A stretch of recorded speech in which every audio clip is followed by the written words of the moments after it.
Oi, gente, vamos continuar esse momento, o nosso Evangelho de Eurípides Barçanufo, após essa fala espetacular do nosso querido Edilson, trazendo a lume esse grande homem, e toda semana nós temos esse prazer. Mas se vocês quiserem conhecer um pouco mais sobre Eurípides, procurem na internet, tem muita informação a respeito desse apóstolo de Jesus. Bem-vindos todos aqui de volta, que coisa boa, nossa querida Andréia, Neide Almeida, Melri, cantora, Jane Santana, Vânia Leite, Anjos, Gilvan, Elias, Vânia Leite, Vânia Lúcia e Vânia Santos. Hoje estão as três Vânias. Vânia Santos é minha prima, é minha querida prima. Petrônio Garcia, Elisângela Fernandes, tá. Vamos dar continuidade? E hoje nós, lembrando que semana passada, aquele sacerdote que se havia se convertido, que havia procurado Francisco, que se entregara realmente de fato ao trabalho, arregaçou as mangas, mãos de seda, de veludo, já não era mais aquelas mesmas mãos, quando começou a trabalhar, as mãos começaram a sangrar, a inchar. Francisco captou em sua mente, da mente do sacerdote, um choque pela mudança brusca. Francisco se aproxima, encosta seu rosto bem próximo ao do sacerdote, começa a trazer para ele aquela mensagem de ânimo, de renovação, fala para ele que as mãos não são adornos para serem mostrados para as pessoas, mãos são feitas para o trabalho. E aí ele, angustiado, porque ele queria muito continuar trabalhando, e disse a Francisco: Francisco, de agora em diante eu quero ser seu discípulo. Francisco disse para ele: não seja meu discípulo, meu querido irmão, vamos trabalhar para o Cristo. E continuaram a tarefa. Mas uma coisa maravilhosa a partir daquele instante aconteceu. Porque aquele homem que morava em uma residência, em um palacete, uma casa suntuosa, doou a sua própria casa para os sofredores.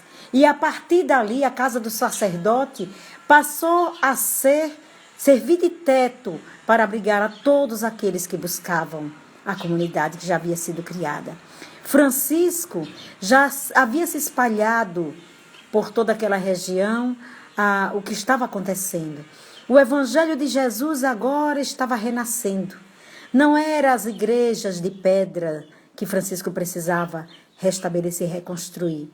Não era colocar pedra sobre pedra e trabalhar no que diz respeito às paredes, à construção física. Parede, teto, piso, não.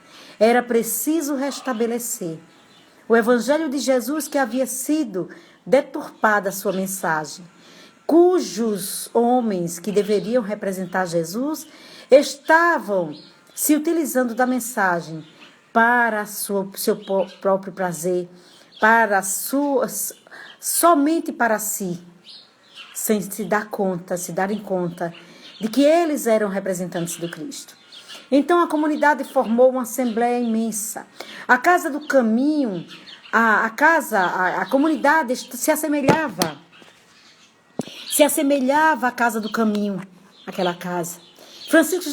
Francisco já estava pensando em fazer regras, em fazer organização, porque muitos estavam se aproximando para ficar.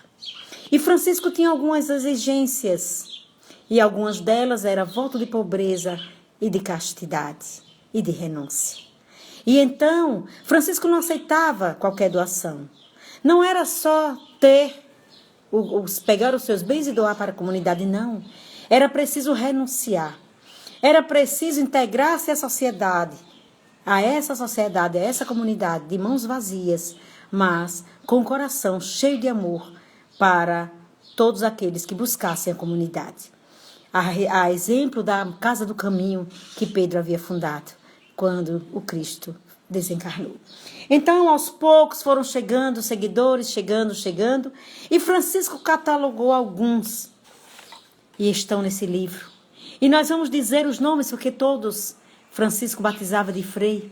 Então chegaram para Francisco alguns que se destacaram, como Frei Leão, Frei Felipe, Frei Cândava, Frei Arlindo, Frei Bernardo, Vânia é o nome do seu netinho, Frei Pedro, Frei Rufino, Frei Silvestre, Frei Ângelo, Frei Quirino, Frei Tancredo, Frei José, Frei Luiz, Frei Diogo, Frei Egídio, Frei Morico, João de Capela, e nós vamos entender por que João de Capela não se tornou frei, e Frei Sabatino. Depois, com o tempo, com as bênçãos de Jesus, essa comunidade cresceu bastante. Era mais de 200 mil seguidores. E aí nós temos um que se destacou, que foi o nosso querido Antônio de Pádua, o glorioso Antônio, nosso padroeiro, como canta a canção católica. Antônio de Pádua se destacou, contemporâneo de Francisco, porque quando o espírito dessa ordem reencarna, Jesus, com ele, envia uma pleiade de espíritos. E com Francisco estavam cerca de 200, que espírito em condições de contribuir, de estar com ele nessa empreitada. Fora os outros que foram sendo conquistados. E então Francisco agora tinha uma comunidade com diversos seguidores que abraçaram essas regras, voto de pobreza, de castidade, de renúncia. E aí o nosso querido Francisco cai em campo para distribuir a boa nova. Mas o João de Capela não suporta aquele regime, sabe de quê? De castidade. Porque para ele tudo era possível, menos manter-se casto. E nós vamos encerrar aqui a nossa fala, porque falar sobre Francisco é muito prazeroso. Falar sobre Francisco é senti-lo próximo de nós. Ele que tanto nos auxilia, que tanto permanece conosco, que não se nega a atender os nossos chamados. Nossa gratidão a Francisco. Nossa gratidão a todos aqueles que representam Jesus. Francisco foi um deles, autêntico representante do Cristo. Foi aquele que mais se assemelhou a Jesus nas suas ações, contagiando, melhor dizendo, porque contaminar a gente pensa no vírus, não é? Contagiando a todos com sua energia de amor, de benevolência, de indulgência, de caridade. Então, que Jesus envolva os nossos corações, lembrando que estamos nessa batalha, nessa guerra íntima, na luta interior do eu contra eu. E todos vocês que estão nessa live estão recebendo as vibrações de amor. Estão recebendo o tratamento que Eurípides Barçanufo dispensa para todos vocês que fazem parte desse momento. Por todos os seus familiares, porque você pede, viu, Vânia? Viu, Jane?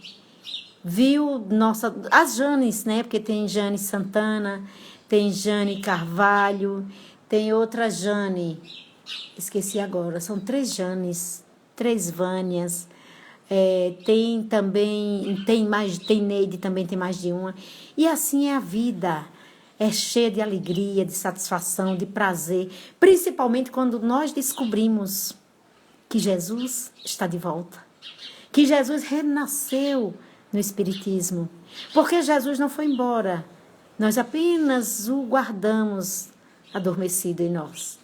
E agora Jesus desperta para nos despertar. Então é Jane Lucena, Jane Santana, Jane Lucena e Jane Carvalho, né? Carvalho, meu Deus. Gente, é uma grandeza, é uma riqueza. Então vamos nos encher de esperança, de conforto e de paz. Hoje, 8/12, é aniversário da minha querida amiga Élvia. Meus parabéns, que Jesus ilumine sua caminhada.